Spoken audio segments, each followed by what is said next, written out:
Hello everyone, welcome to this week's webinar. This week we're focusing on the top 5 principles for finding sites. That's both finding them and appraising them, which are both key elements to finding a cracking site. Now, it's something we get asked about a lot, so one of the things we wanted to do here at Nimbus was make sure that we're giving you some information and some help and support from our experience and how we can help you find those particular sites, and certainly then how you do that through Nimbus Maps as well. So we'll certainly have a run through that. Before we get into it, just thought we'd run through who we are. My name is Andrew Green. I lead the customer facing teams here at Nimbus Maps. Previous to Nimbus, I spent 10 years at a national developer, finding, buying, getting planning and managing sites. I think the smallest was about 6 units, up to about 3,500 at the bigger scale.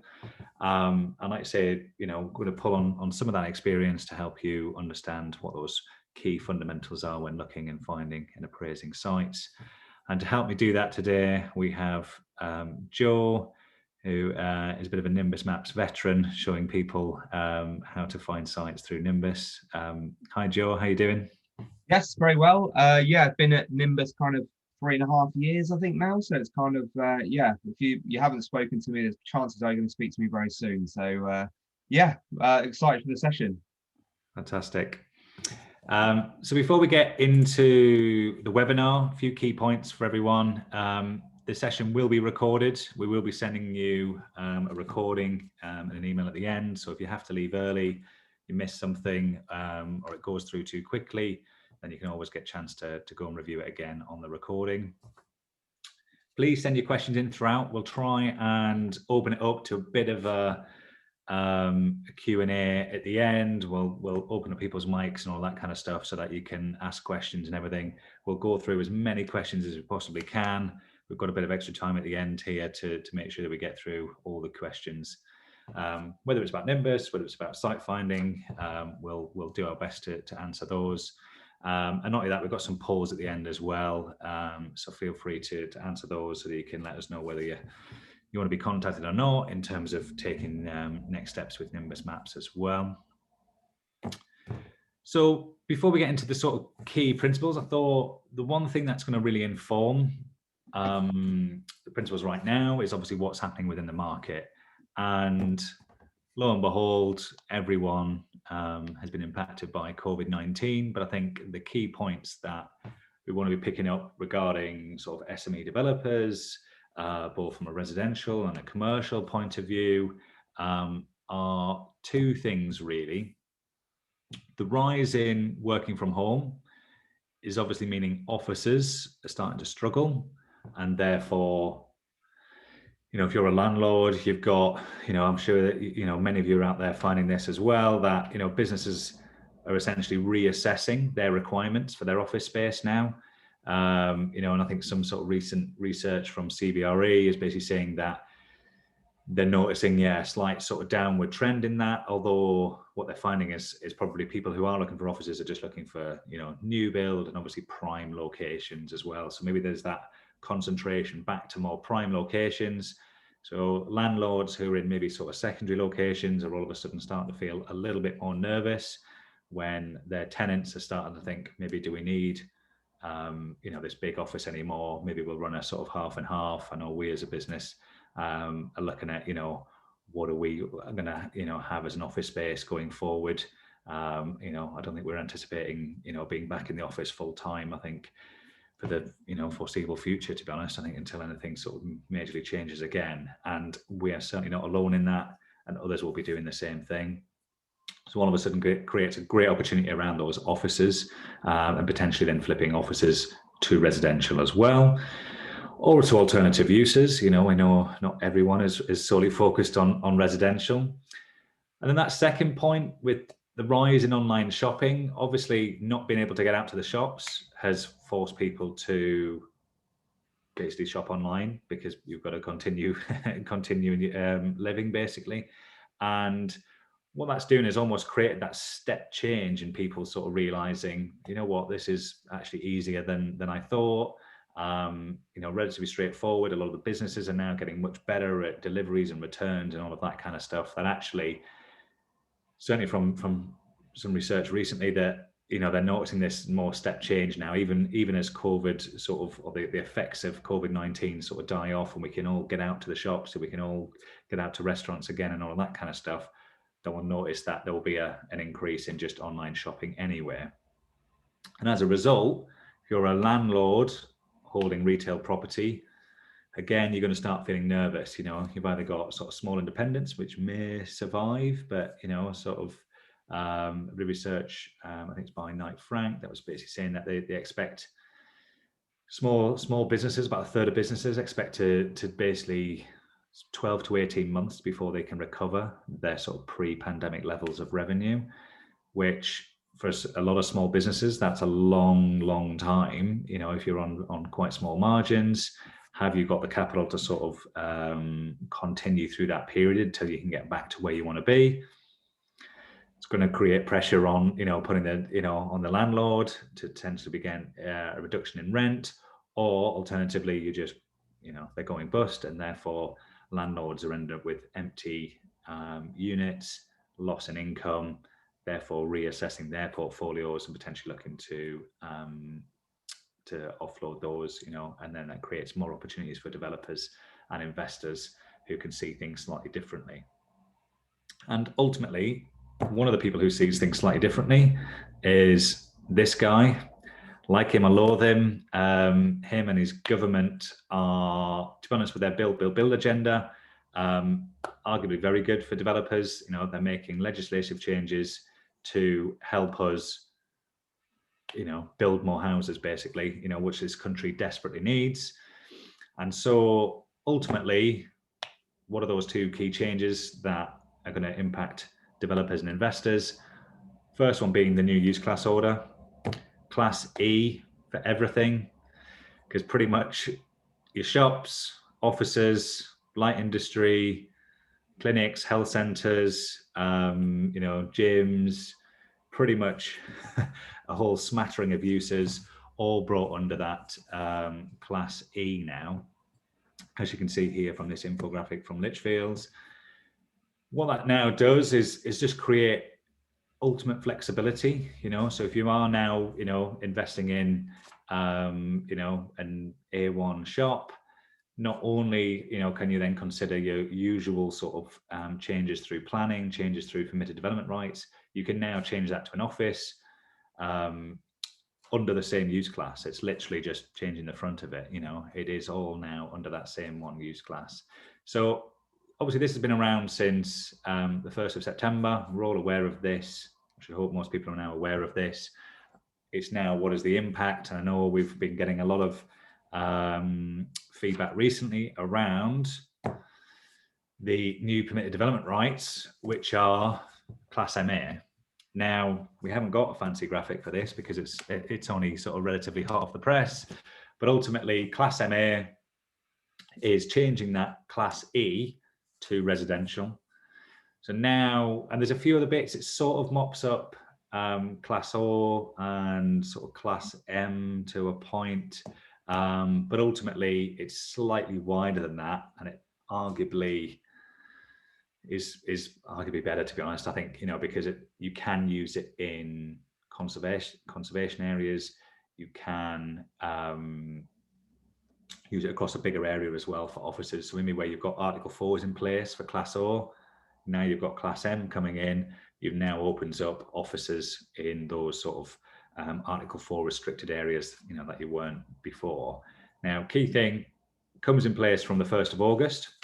So it's a case of, let's get our ducks in a row first, but ultimately can convert to residential from Class E. Key thing is it's got to be in that Class E use for 2 years. It's got to have been vacant for 3 months prior to the application.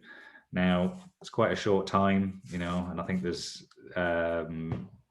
how effective that is, I think, whether you can kick people out and all of that kind of stuff, I think will probably come out in a bit of case law in due course. But yeah, they're trying to put that 3 months in there, so you're not literally just kicking out a tenant and then obviously going for that change of use.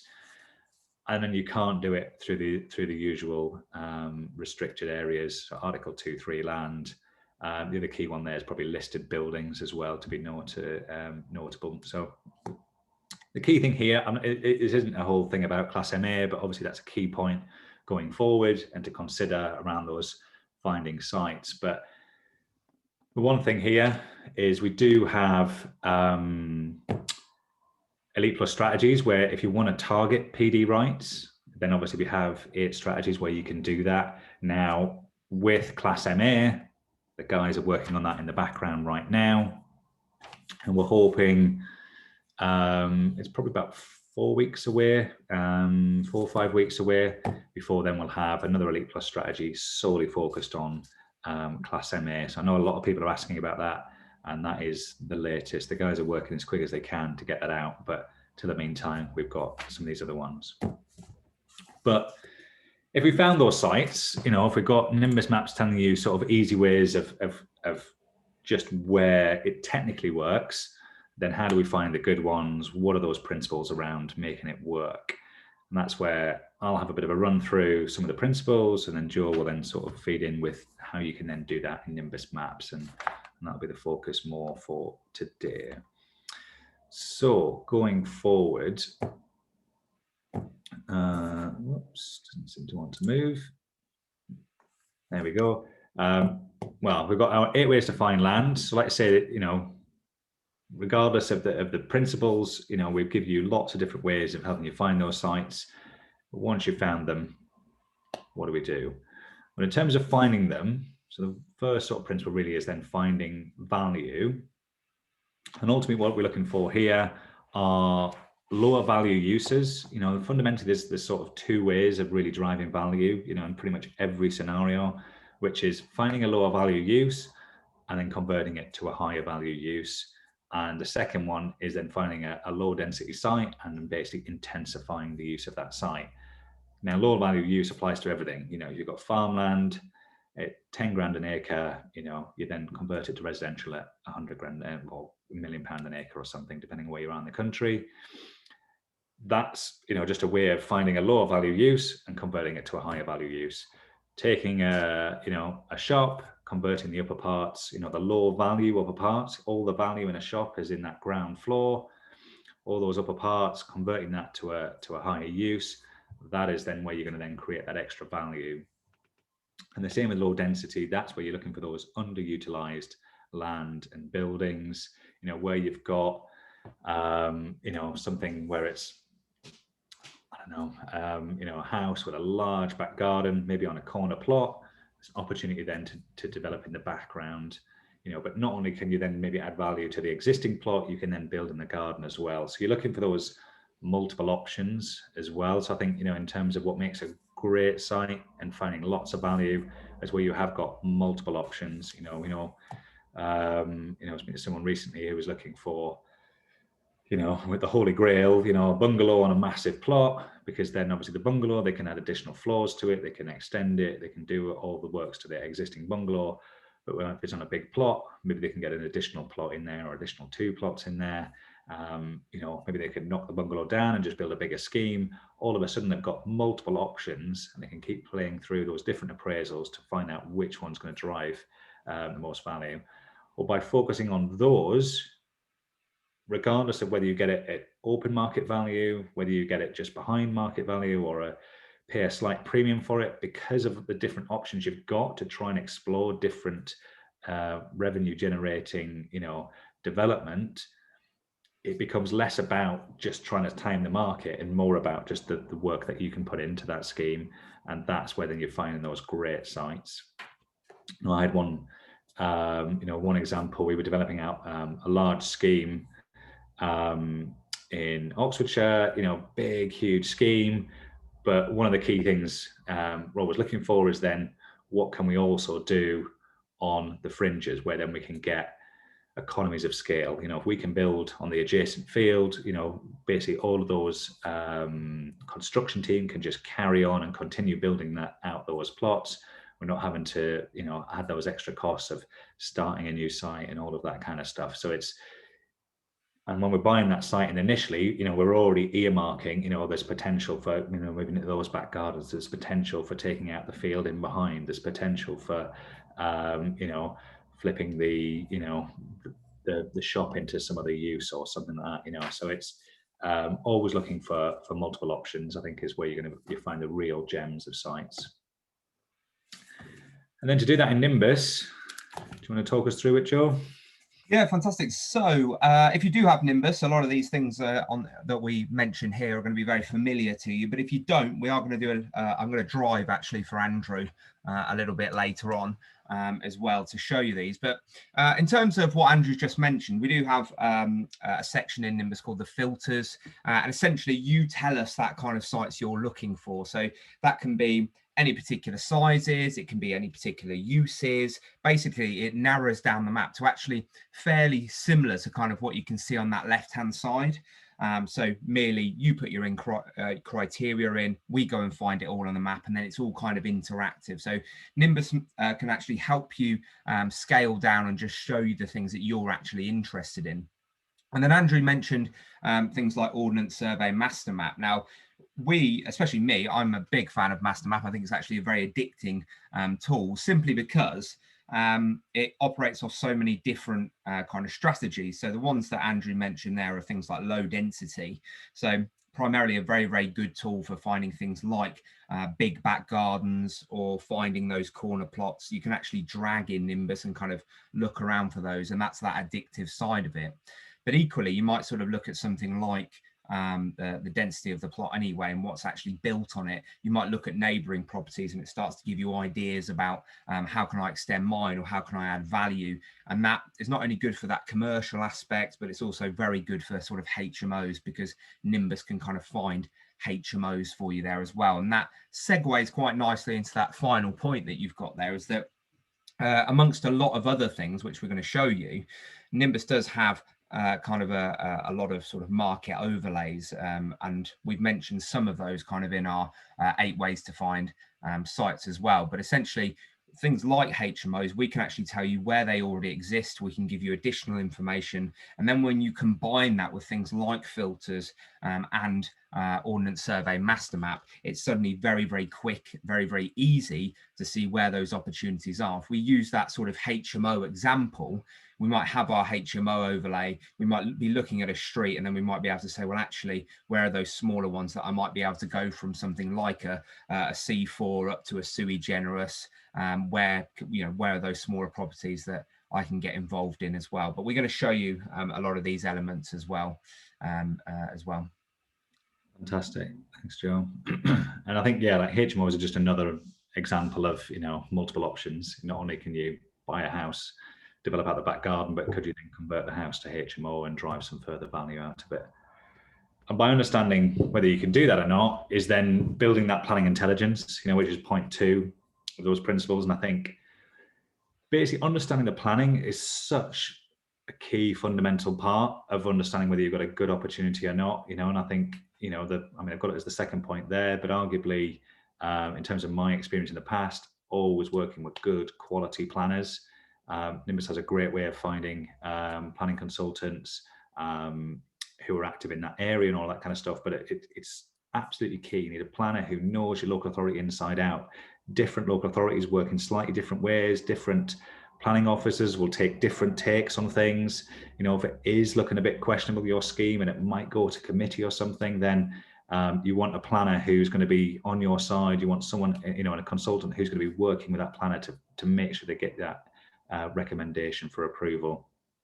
But not only that, understanding what's going on planning wise will get you potential opportunities. You've got things like monitoring those new applications, being that first one in there to get a new application.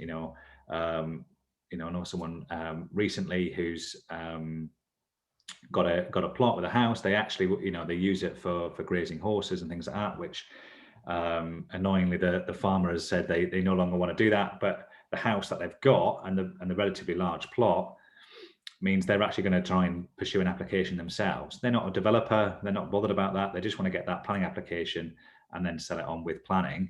Well, that's a great opportunity for developers to come in and find that application with planning. But it might be that they might not be the best people at getting planning. They might need a little hand holding. Getting in there early will then get you that opportunity. And again, we've got ways of finding those in Nimbus.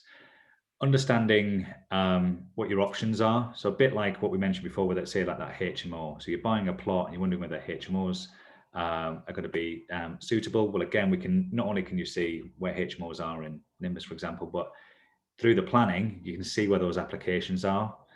You know, if you were to look down a particular street or road, you know, a high street, if you're buying a shop with an upper, look at what's going on with the planning. What other applications are going on down that high street? Is everything switching from one use to another? Or maybe, you know, the opposite way around? Or is it all switching to student housing or something? Because then all of a sudden it will open up different ideas around what you can do with your building or plot or whatever it happens to be. And that sort of brings you on to sort of see that market slash the competition, you know, because ultimately, you know, if you're going to bring a scheme forward, the last thing you want is someone else to bring a scheme forward at the same time, flooding the market with new housing and everything else. So trying to understand, you know, is someone else getting planning for the exact same thing at the same time, just next door or something? Then being aware of that and factoring that into your appraisal means you're already, you know, working that out in terms of land value or in terms of existing use value, rather than then having a bit of a headache and eating into your profits later once you realize you can't actually sell your units. And likewise, just, yeah, you know, again, seeing that market is, again, seeing what other people are doing, make sure that you're not missing out on, you know, I don't know, Manchester, for example, you know, offices are really popular. Well, you know, if you're there thinking, great, I'm going to convert it to a creche or whatever else, well, you know, is there a reason why offices are popular? Are they driving higher values? It starts to then look into, right, let's look at the values for those and so on and so forth with, well, it's the next point you'll see, I'll come on to it. But in terms of Nimbus, over to Joe. Yeah, so there's actually several ways that you can do this. Manny actually just said, yeah, show us how you can do this. That's absolutely fantastic. I love the enthusiasm. So essentially, you do have a planning overlay, which is very much like that you can see in the image there on that left-hand side. So where Andrew was referring to kind of getting that searching or understanding that local area, these are those kind of planning spots, and you can click into those and you can very, very quickly assess what's going on in that local area. How are people adding value? What's been consented for? So you can really have a really good local snapshot on all of that as well. The other element of that is our planning export.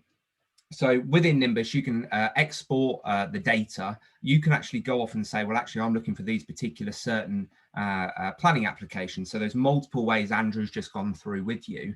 You can actually filter all down those inside Nimbus, telling us the keywords you're looking for, the authorities that you're looking in. You can search by dates. You can search by unit size. Interestingly enough, you can also search by status. So meaning that it's honing down everything you're looking for. Once you tell us what you're looking for, we're going to put all of that in that Excel spreadsheet for you. So we'll put all the details of the application, we'll put the links in there so you can have a look through, see all the statuses as well. But of course, once it comes out of the platform, it's yours to interact with. And interestingly enough, sort of Andrew's mentioning kind of competition and kind of building your power team, we always say at Nimbus. On the back of that export, there is actually telling you sort of what planning consultants have they used, or architects or agents have they used. I'm pretty sure in column F, I'm fairly sure you can filter down by sort of A to Z. So then you can very, very quickly assess who should be in my power team. That's not only good for kind of knowing that full stop, but it's even better if you don't know sort of local areas as well, or you're not familiar with the area. So you can start to build a power team very, very quickly as well. So every bit from that planning side, Nimbus correlates all of that in one place for you, not only giving you that local knowledge, but meaning that you can actually extract that data, look through it individually, and start to build your team up as well. Fantastic. Then next is values, you know, which is different to the first one. The first one was finding values. This is actually more your values in your appraisal, and really understanding your appraisal. You know, and there's nothing like just lots of groundwork on this, although it used to be a lot harder before pieces of software that essentially pull all the information for you in one click of a button. But ultimately you're looking to get as much information on what are house values, if you convert into residential, that is, what are house values in that area to drive that GDV. You want to be seeing, you know, what new builds are, what secondhand are, obviously ones that are, you know, the right kind of size for your plots. Put yourself in your customer's shoes. What, you know, if you're going to put it on the market for 300, what else can they get for 300? You know, think of it like that. Just keep thinking through to drive those values rather than just sort of go, well, I know it's about 250 a foot around here, and throw that in. You're not going to be maximizing the value on that site. And not only that, you've then got to look at it the other way as well. How do you understand that existing use value? You know, and a bit like being better informed in that negotiation.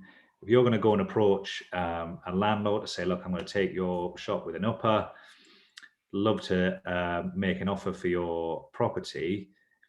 Well, they're going to, the only thing that's in their head is going to be, what's that existing use value? You know, maybe a little bit sort of like, well, I want to get slightly more because you seem really keen on my property, or whatever it happens to be. But ultimately, you know, if you're going in completely blind thinking, well, I can make, you know, £1 million out of this property, I don't mind giving you £500,000, but the existing use value might only be 100,000.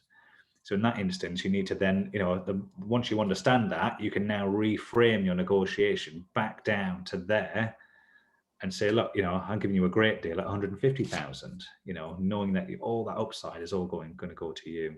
So just being better informed in that negotiation, understanding the market, you know, even at the other side, even if you're trying to argue on, you know, with an investor around sort of how much the site's worth and all of that kind of stuff, you know, if you can clearly see across the market and they're saying, well, not, trust me, houses are only, you know, 200 grand, you know, and you're claiming you're going to get 250. Well, you can see, well, look, yeah, I've seen the market. I've seen the ones at 200. Look inside those, look at the right move, you know, sort of pictures. I can see they're all a bit grotty. They're a bit run down. I'm building brand new high spec properties. It's going to command a 250 grand for argument's sake, because here's an example where it's the same spec deriving that same sort of value. And all that's doing, you know, you've got all of that information and you're putting all that together and you're throwing that at the investor. They're going to have more confidence in you. You're going to find it easier to close those investor deals, to get the money in the first place, to then go for the bigger schemes or go for, you know, more schemes, you know, whatever it happens to be. And even if it's just that first time, just convincing them, you know, you're not just trying to chance it and, you know, have a crack at it that first time. You're doing this properly. You understand what you're doing. You're understanding all the information around your values. That's what's going to be a key point. And ultimately, the profit, you know, yes, is, you know, GDV minus a bit of cost, is then obviously, you know, that profit. But the biggest way to increase that profit is to drive the GDV. Reducing your cost is a little bit, you know, but the biggest influence is that GDV. So really understand the market as best you can. And it is a black art, but that's where software comes in to help you obviously find out what's sold, what's on the market, etc. It seems to be, oh no, there we go. It seems to be. No, you're there. So, in terms of the way that Nimbus helps you with it. So again, it's with those overlays that we've got in there, which we'll show you through in a little bit of detail later on. But so there's those there as well. Oh, you've come out of that there, Andrew. Yeah. I don't know why it seems to be, why it seems to have come out there. There you go. You're back, kind of. Let's just get that going again.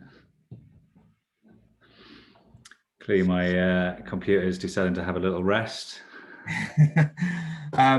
Yeah, so what I was saying is kind of, yeah, you've got this market overlay. So you do have things like we mentioned earlier on, but you do have kind of things like average residential values within an area that sit all on top of the map as well. You do have comparable data. And when I talk about comparable data, especially to cater for a lot of people kind of here with us today, is that I think it's very important to realize, if you don't sort of have Nimbus already, is that it does correlate commercial and residential data all in one place. So we don't just hold comparable data for residential properties, we do it for commercial as well. And the way that we do that is that you can sort of plot them all on the map and interact with them. That's probably okay kind of on that local level, so you can see all of that.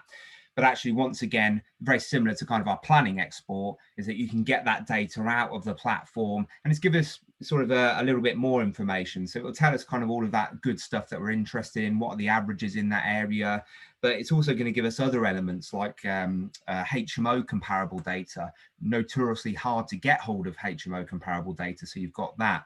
We tell you the amount of bedrooms, so you can do direct comparables off it. But if you want to go and look at it in all its glory, or kind of compare floor plans or anything like that, you've got sort of links through to Rightmove as part of that export as well. So you don't actually need to sort of click through and do that. So every bit of sort of helpful information there is there for you as well. And then the other interesting element that we've got with Nimbus, and another way that you can get valuable information, but actually also find opportunities, is via our company export. So with inside Nimbus, you can go off and say, well, actually, I'm looking for, I don't know, I'll use one of my favorite places, McDonald's, for example, and it plots kind of all over the map what McDonald's estate actually own and all the subsidiaries as part of that. So that's all well and good that you can interact with it on the map, but once again, take that out of the platform into an Excel spreadsheet again. And basically that's going to mean that not only going to give you all that information, where have they bought their most recent sites, but you can also see the through to the leasehold information, see what terms that they're getting there as well, again, by filtering that kind of the most recent as well. So that's another very, very helpful tool in regards to that as well. Fantastic. I'm not going to present this because it seems to not want to present anymore, but we'll just keep sort of clicking through them. But the next one is due diligence. You know, and ultimately this is all about those costs and all the things that just seem to ebb away at your profit, basically. And I think the key thing here is undertake as much due diligence as you can to minimize those risks, because ultimately the less risk you've got, the more stronger you can get on bidding for the site, the more confident you can be on how much you're willing to to agree with that landowner up front. If there is a bit of competition, then you're going to be much stronger with saying, you know what, I can definitely give you this because I've looked at all the risks, I've appraised them, I know what they're going to cost me, and therefore we can crack on. If not, and you are maybe one-on-one, or you can get this opportunity, so you can win the site with these conditions anyway. If there is something which is a big unknown, say you come across, I don't know, you want to develop out a petrol filling station, for argument's sake, the remediation costs of digging out the tanks and the impact it's going to have on your foundations and all of that kind of stuff is a big unknown, is a bit of a question mark. You don't want to be just sort of saying, you know what, let's double the cost of the foundations, and put an extra, bit of money in for that. That is a whole host of, is there contamination? Is there, into surrounding properties and everything else? There's a huge liability potential issues with this.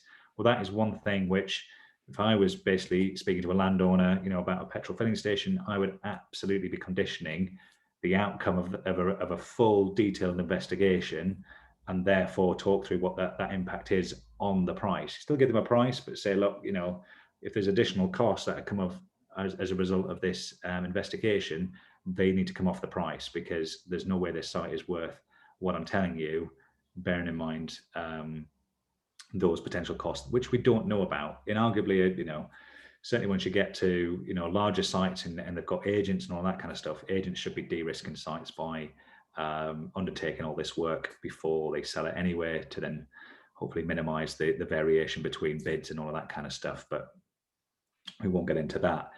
The third point there really is, the key thing with this is just use quality experts, so like you say, petrol filling station example, you could get anyone just to give you a quick review and work out, what's the impact. But a more professional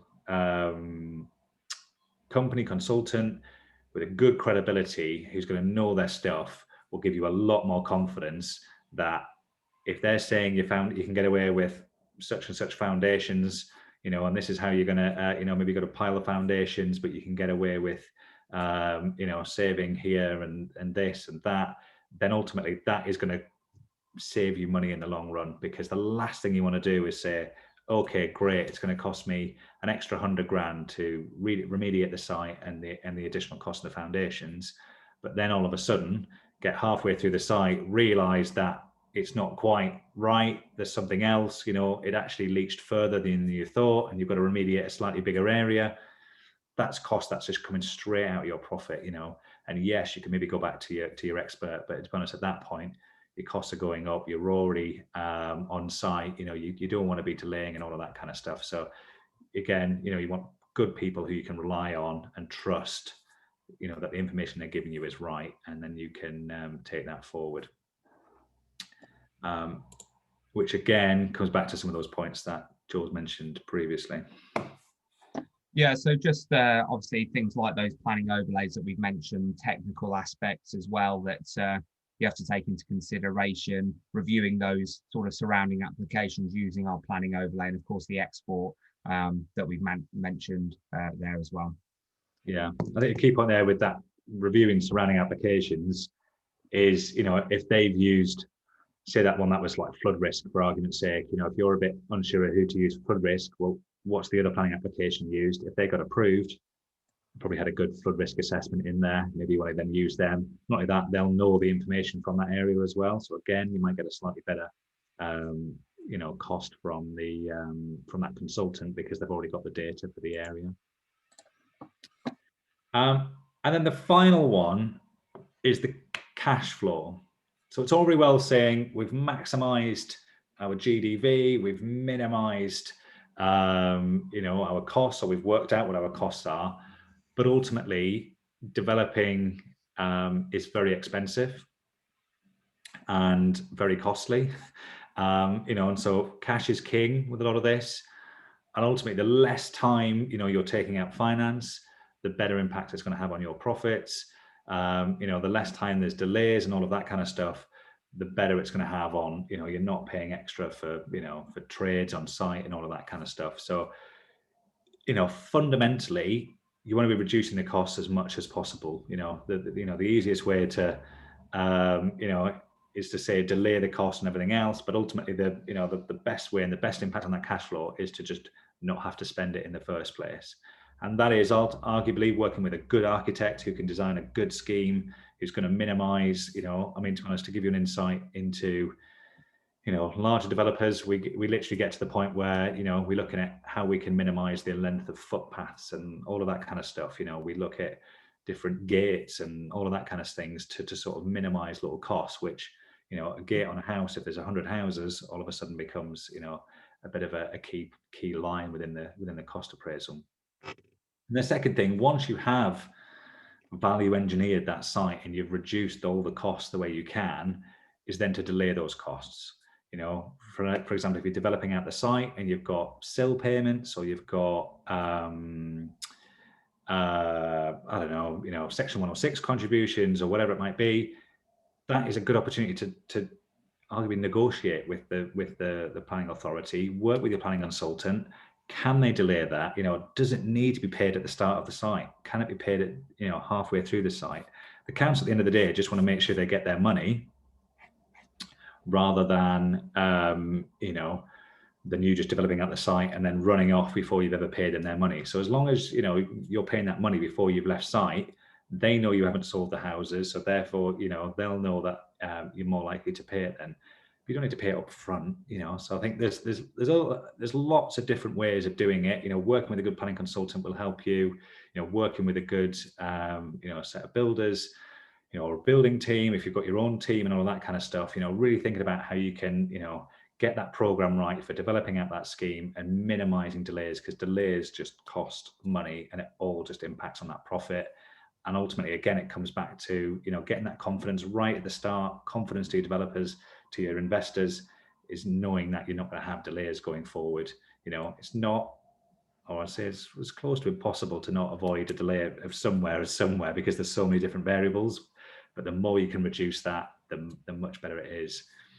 And the other thing as well is, which is going to help that cash flow, is bringing forward that income. What else can you do to drive your income earlier? Can you do a pre-sale to someone?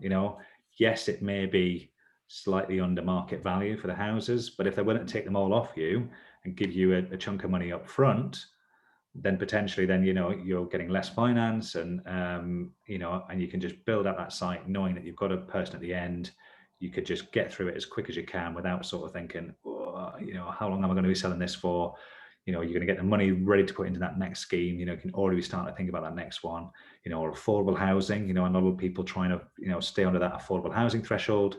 There's huge opportunities to get big lump sums from affordable housing providers as you're building through the site to basically pay for the funding, pay for the site as you go, so yeah, real key one there as well is just, I know it seems very straightforward. Cash is king, but like I say, you've got to focus on just driving down the cost on that site, and then just trying to explore different ways of getting that money in sooner, but also then delaying the costs, through planning costs, through your own costs. Can you pay your contractors on 30-day terms, 60-day terms, all of that kind of stuff?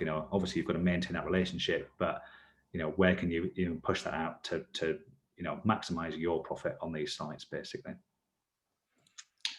And again, over to you, Joe. Yeah, again, it's kind of as we've mentioned, it's a very, very handy overlay that is to look at those applications in that local area. So again, seeing where those sort of big schemes are, or where those sort of most recent applications that we've mentioned, and then of course, on the back end of that planning export, as we mentioned, filtering down for finding things like architects or developers, agents, planning consultants as well, which is what you can manipulate to do as well. So obviously 3 ways to do that in planning with Nimbus as well, but it's all there for you as well.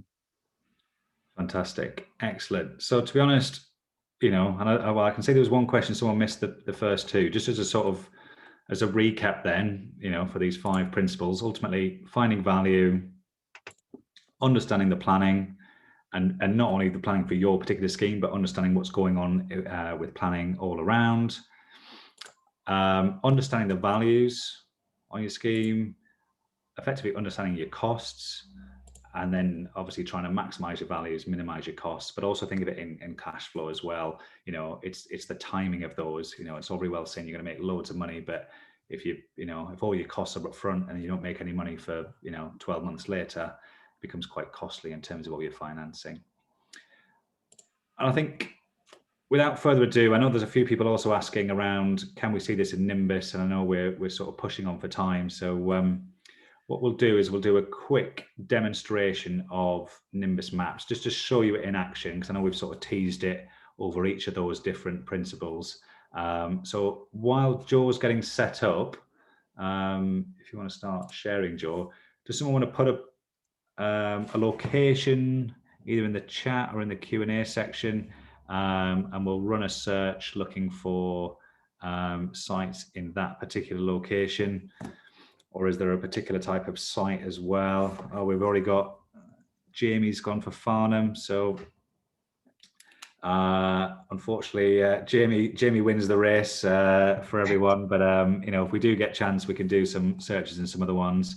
And ultimately, today is just a very quick run through the platform. For a more detailed run through, we've got a session that's actually running tomorrow which will only be a full demonstration of the platform for people who are interested to know more about Nimbus Maps. We're trying to keep it fairly slim today, just to give a brief overview. So, Joe, if you want to do a yeah, I think so let's go over, because obviously Andrew said time-wise, so let's go over some of those fundamentals that we've mentioned here today. So we've mentioned things like the filters, planning. So we're going to do a quick skim over there as well. Andrew, obviously, feel free to come in with those as well. So let's go and do that location search first. Let's go and pop Farnham in. Now we'll go off to that location. I'm sure a lot of you got some form of Nimbus account, so we're not going to cover those basics right here right now, but this is this basic user interface. Now, one of the first things we mentioned is the filters side of things, and there are obviously 2 sections to the filters as well, which are in this top left-hand corner. So we'll have a look at these separately, but essentially at the top, you've got things like your comps data. So, we're going to preset that. I'll show you that in action as well. But what we did speak about is those general filters. What steps can we take inside of Nimbus to go and find particular buildings, or actually just find sites that we could potentially be interested in there as well? And this is pretty much how you do it. So first and foremost, I've kind of looked in this area. We'll use it as a broad example here today, but it's kind of showing us how far we'd like to look off the center pin, whether we'd like to display sites that have got leases from certain dates, whether we would like that planning layer on. Now, I'm going to show you that separately because I think that's valuable to do it. Otherwise, it's kind of quite a lot in one go. But traditionally, I think you would have that on. Any unregistered land availability is showing you commercial properties on the market. Again, if you're kind of looking for commercial properties or maybe shops with uppers, that's a great way of kind of seeing what's on the market. It's actually a very good way of seeing values as well. But I'll show you that in our overlay section as well. And then we can squeeze down a bit further. So we can say to Nimbus, well, actually, I'm looking for, these kind of sizes. So we can squeeze down to say, well, actually, I'm more interested in those, or by building footprint as well. And then finally, we can look by uses. So let's say, for argument's sake, I might be interested in maybe sort of that low density element we said, maybe that land, maybe that residential. Equally, if I don't mind what actually already exists on that title, I can just keep all the uses on there as well. Now, this is quite a broad search, but obviously if you scale it back, it's going to show you a lot more sort of separate opportunities there as well. So let's hit search, because once I've inputted that criteria, Nimbus goes off and it goes and finds those sites that kind of meet that criteria there and plots it all on the map for me there. And this is all interactive now. And obviously with all the training and the resource that you get with Nimbus, you'll be able to kind of zoom into these and kind of see what's going on with these sites as well. We can click into them there as well and go and see if there is any that have sort of that interest. We can go and have a look. Now, if you are trying to, what we also mention is that kind of that element of, if we are looking for smaller properties to add value to, if we are just wanting to see what's going on, if we are just wanting to see what's low density, or maybe these corner plots, can I get my access at the side, etc. It's probably impossible to do it in bird's eye view, whereas master map is a lot easier to do that as well. And that's just in that bottom left-hand corner. So if you just flip that out, what that does is it just leaves you with the bare bones of the site. And let's say, for example purposes, I might be looking kind of at something like this potentially, where I could get my access up the side and maybe build my units out the back. Equally, I could be in a HMO area if I had my HMO overlay on, and I'm suddenly looking on the street and going, well, actually, here are those smaller units, but I know there's bigger density sites there as well. Can I go in and have a look at that one and maybe I'll go from that C4 up to a bigger building there as well. So it's very, very good for that. And of course, if you are in an area like this where I am, where those opportunities could sort of present themselves, you're going to kind of want to drag that map and look around and see that. So just hit this scroll mode, and what that's going to do is that every time I linger out of there, it is just going to be able to highlight those as well as we move along the map. So if I do come across something that is semi-interesting or something that I might want more info on, I can just click into it and suddenly get all the information there as well. Thanks, Stuart. Yeah, I was going to say, do you want to add anything there, Andrew? Yeah, I think I'm just conscious of time, so I might, let's just do a sort of very quick sort of example sort of search, and just sort of maybe go through just some of the sort of the key features, just so people get an idea. I know we've got a few questions of people saying, can it do this and can it do that, and sure. Briefly try and cover those, but it might be more for the demonstration tomorrow. So if we want to just find a half-acre site for residential development, how would we go about doing that? Yeah, so essentially, again, it's back in kind of those filters. So this is one way that we looked at. So it's honing down exactly what you want to see in the filters, and go and have a look on the map like we do there. You can get that data out the platform. However, the other elements that we did look at, and I'm skimming over obviously for time, is that the things like planning export, or look at things, the example Andrew used is kind of people that kind of maybe put into planning, but they're going to sell it on, etc. How do we actually do that? Well, we go into our export section and we go to the planning tab there, and we look at the authority that we're actually in, or we can search for authorities that are separate to that there as well. But I'll search where we are. There we go. And then in terms of keywords, if it is residential development, we're going to be interested in dwelling, houses, flats, etc. So we can kind of say, well, actually, I'm looking for those residential opportunities. And then I can squeeze down all the other elements of it. So I can say, well, actually, I'm interested in more of those recent applications. I'm interested in, let's say, sort of the smaller size of schemes there, certainly for the sizes that you've mentioned. And then if we do want to use the example that Andrew's using, maybe that it's going through planning, or maybe it's been granted planning, maybe it's been withdrawn or refused, and we can swoop in and kind of maybe see if we can change the fortunes on that. We can do that status wise as well. Or we can merely just press export. And what that will do is it will go and put all those opportunities into that planning export, and we can start to scour down and see what potential opportunities there are there as well. So there are many different ways to find sites that Andrew mentioned, and Andrew's going to go in a lot more detail into that tomorrow afternoon. But essentially, the key ways are things like Ordnance Survey, Master Map, using filters to just show you the sites you're interested in, and obviously things like this where we've got the planning export there as well.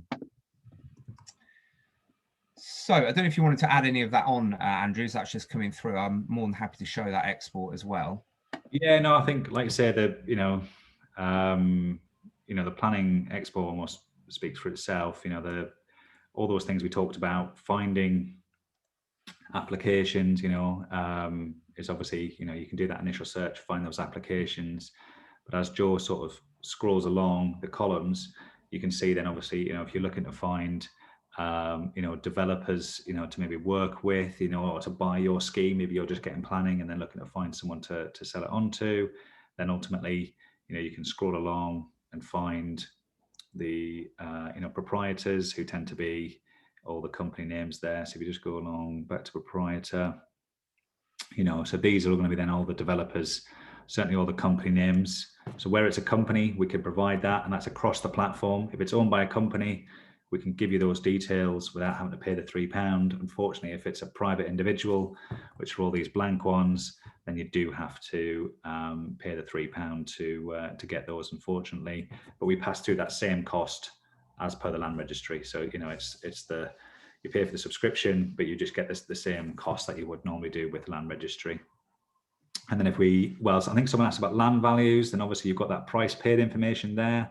So again, if you're looking at those development schemes, obviously read up the ones, if you've got, right, where's all the 5-unit schemes, what are they all paying for their sites? Then obviously anything where it's available, then we'll pull that through as well. So you can start to get a bit of a feel. The only thing I would caveat, I can't remember who asked that now, I've lost the Q&A section, but it's very, very difficult to compare like for like against different plots. It's, who knows what their extra costs were and all of that kind of stuff. So do take it with a pinch of salt and do look into the details around what each application had to do to drive that value. But certainly we'll give you that there. And then if we keep going, we then get to the applicant details and their agent details as well. And I think I suppose we've got the list there as well. So if we were to then categorize the list under agent name, you can now see all of those key planning consultants in the area, which will include architects. So C7 architecture are popular, along with, Planet Consulting seem to be the people to go to for residential development in or was it Wavering, I think, wasn't it? So so that's the way to do it. And I know there was a question around finding, I think, someone in Peterborough. So we'll go through the questions fully at the end, and we'll make sure that we answer each question fully. But this would be the way you would find a good planning consultant in a particular area who knows the local authority. And not only that, if we would go back all the way to the left again, you could then look at that status of the application and filter by approved or filter by granted. And therefore, you're then dealing with, which of the architects and planning consultants which are working on approved applications, and you can see here that some of these have been given, full permission, and therefore, we could filter by those. If you want to target schemes that are been refused and maybe use your planning expertise, then obviously you can filter by refused and then look at those applications, etc. So huge wealth of information in here in that planning export. And I suppose, do we quickly show some of the overlays and that side of things, Joe? And then I think we'll maybe open it up to questions. Yeah, sure. So the overlays themselves are actually very straightforward in what they do. They just layer on top of the map, and it's very much dependent on what you're interested in. We'll do a quick tour of those. The one that we spoke about quite a lot is that planning overlay. So they do kind of plot all across an area, but what we mentioned is that we're kind of traditionally looking kind of that local area. So what's going on? Can we click in and see what's been going on in that local area? Got this handy little legend on the left as well, so you can see, but this is historical and planning applications. So that more solid color are going to be those recent applications, where the more transparent one's going to be a little bit longer, but very good to kind of see what's been consented for, how people are adding value in that local area there as well. The other ones probably of merit is going to be things like Greenbelt. So no prizes for guessing, that's a green overlay. It will sit on top of the map for you. Again, plots nationally. We did touch on Class MA, things like that, where conservation areas will you'll be able to you do Class MA within those areas. And again, we do plot where those areas are on top of the map there as well, as this kind of rusty orange color. The other ones that pound per square foot, and like a foot map or something. Yeah, so I'll show you these very quickly as well. So the availability is obviously one of those ways to find sites. So it's these A's on top of the map. Average residential values. So these are based on kind of the that land registry sales data and the EPC, and you'll see kind of that faded number. What are the averages in that area as well, based on the price per square foot. We did touch on very briefly HMOs. Of course, if you are using something like Master Map, where you can kind of see, where are those existing HMOs? Can I go onto those smaller properties, etc.? You're going to want to use this overlay with that. And then the other ones that, again, to skim over are things like visual representations of things. So like flood map, any listed buildings, you've got any areas of outstanding natural beauty, which is some here, and then SSIs and special protection areas. Now, I've skimmed over some of those because there's plenty more as well, and Andrew's going to show you this in a lot more detail when you come along to see him tomorrow there as well. Fantastic. Thank you, Joe. So what I will do is just reshare my screen again, but sharing, there you go.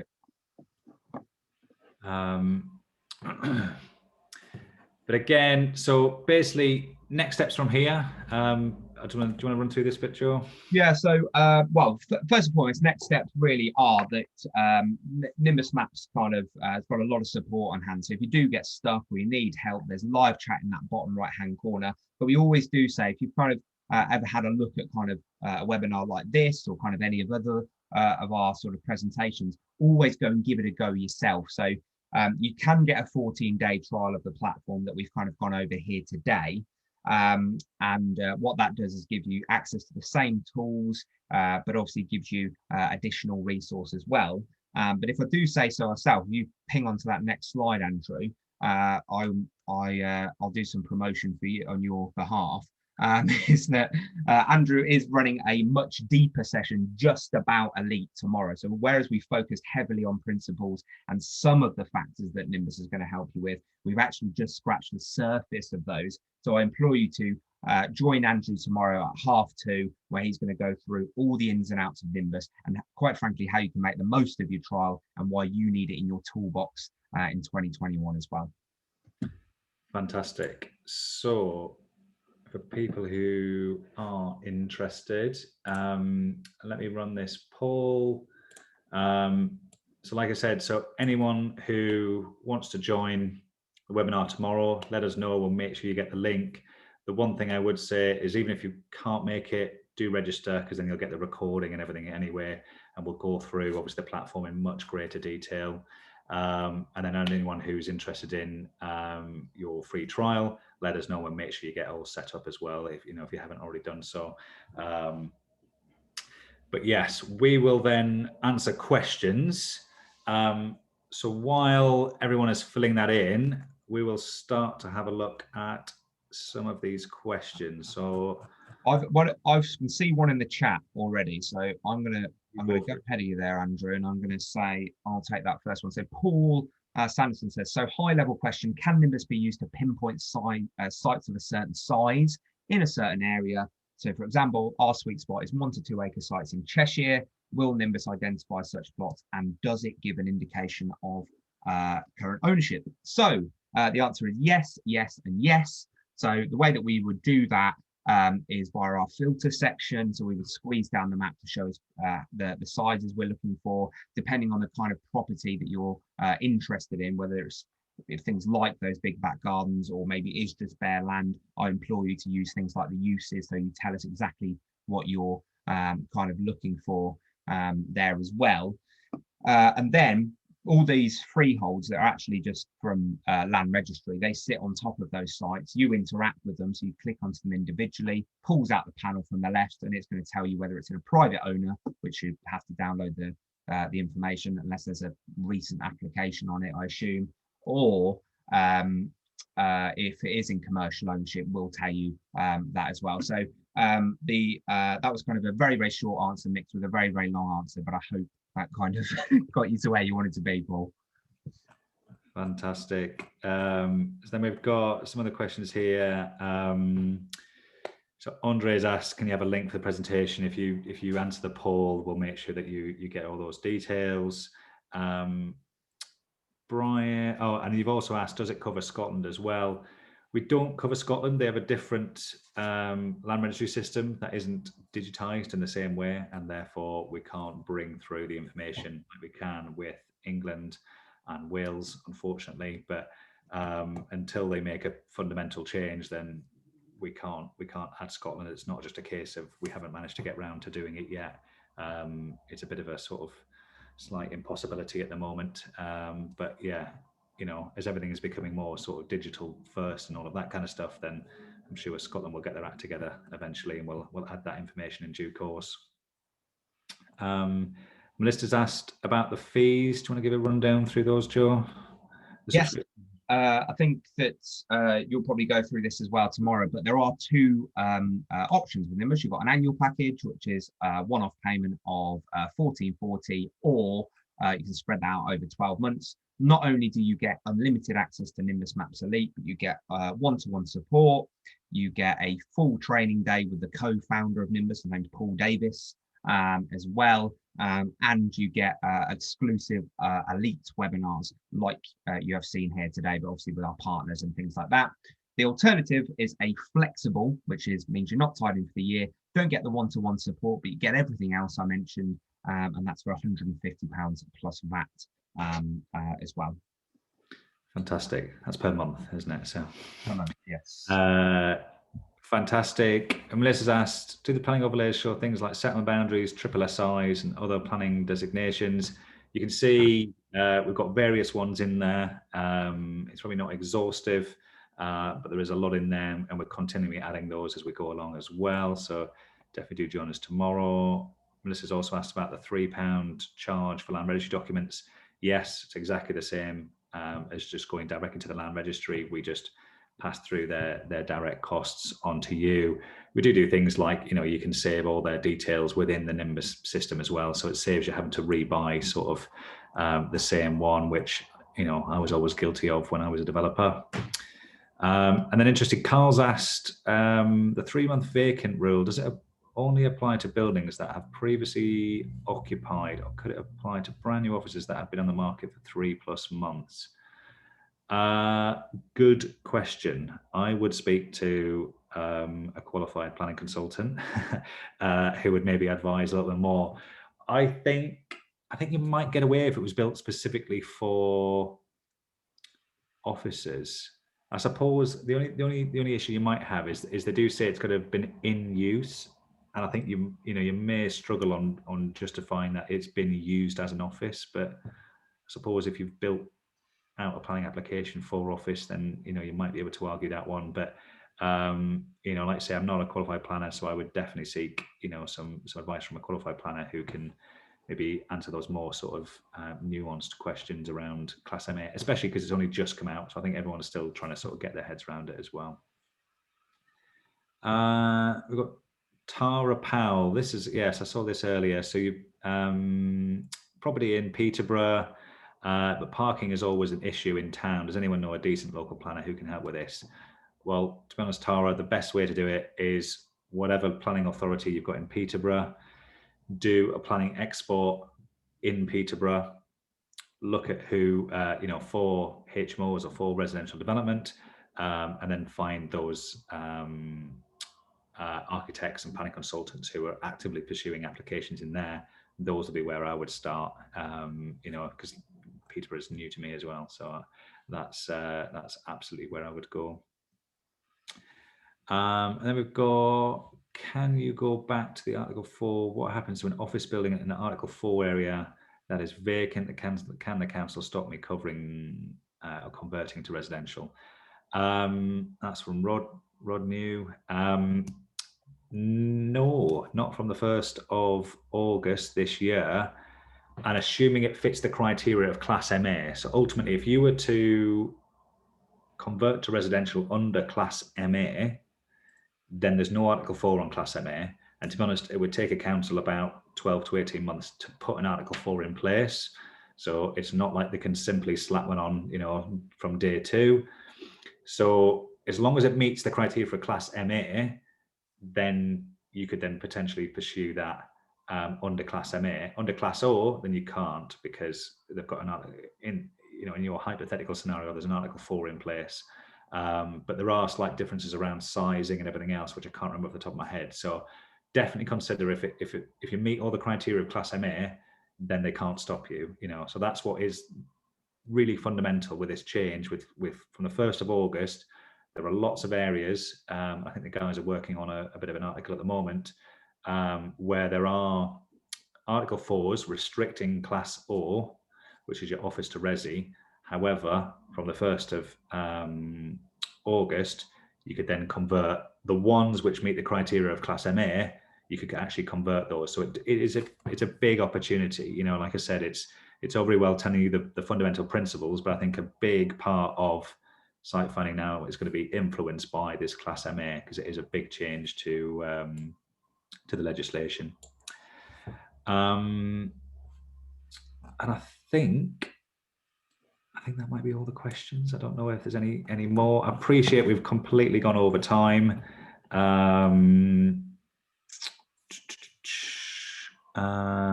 Yeah, it looks like, let me get that poll out of the way for everyone. It looks like we've answered all the questions, unless there's any other sort of last minute sort of questions coming through, or if I've missed yours, maybe re-post it. I don't know whether you can see any more, Joe. Just to reiterate, I think that I'm getting quite a lot of questions in regards to the session tomorrow, pricing, things like that. If you answer the poll, team will be in contact. You'll get a follow-up email as well to say, come and join us tomorrow as well. But essentially, if you answer the poll, we'll be in touch and let you know sort of all the details of that. So do not worry. We will see you tomorrow afternoon, and we will send you all the details of those as well. Fantastic. I believe someone raised their hand. No. Okay, so if that is everything, then all it leaves is for us to say thank you. I'm not quite sure who's on the left of the poll slide, but maybe that's me. I don't know. I'll try and cheer up Talit if that's me. Well, thank you very much for joining us today. We wanted to, primarily the focus was, like I say, to run through those principles around site finding for all of those who are seem to be super keen on finding out more about the platform. That's fantastic. We've got a session tomorrow to run through all that in great detail. We thought it was probably a bit too much to try and do it all in one session. So please do join us for there, and we'll run through it all in as much detail as necessary. And other than that, thank you all very much for joining me. Really appreciate lots of good questions, lots of good engagement from everyone. We'll be doing these, like I say, week in, week out on different topics, and sometimes with partners and all that kind of stuff. So please do join us again in the future. And for those of you who are joining us tomorrow, I will see you all tomorrow. Thank you very much from me. And thank you from you as well, Joe. Yes, thank you very much, and see you soon. Fantastic. Thanks very much, everyone. Cheers. Bye-bye now. Bye.